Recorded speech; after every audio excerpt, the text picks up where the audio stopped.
12वी पास झाल्यानंतर पुढील प्रवेशासाठी विलंब लागत असल्याने धीरज घराला हातभार लागावा म्हणून शेतात कामाला गेला। खत टाकून झाल्यानंतर आंघोळीसाठी विहिरीवर पाणी काढण्यासाठी बादली टाकली आणि लोखंडी साखळी निसटून तोल गेल्यामुळे 18 वर्षीय धीरजचा मृत्यू झाला।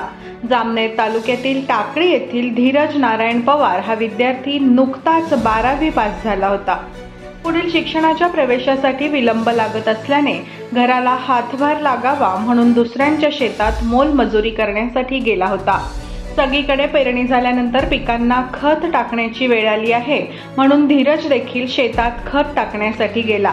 संपूर्ण शेतात खत टाकून झाल्यानंतर धीरज याने विहिरीवर जाऊन आंघोळ करण्याचे ठरवले। विहिरीत बादली टाकली असता बांधलेली असलेली लोखंडाची साखळी निसटली आणि धीरज 30 फूट खोल विहिरीत जाऊन पडला। अवघ्या काही मिनिटातच धीरज याचा मृत्यू झाला। या घटनेने संपूर्ण कुटुंबावर मोठा दुःखाचा डोंगर कोसळला आहे। काल बुधवारी दुपारी 3 वाजेच्या दरम्यान पिंपळगाव गोलाई शिवारात ही घटना घडली।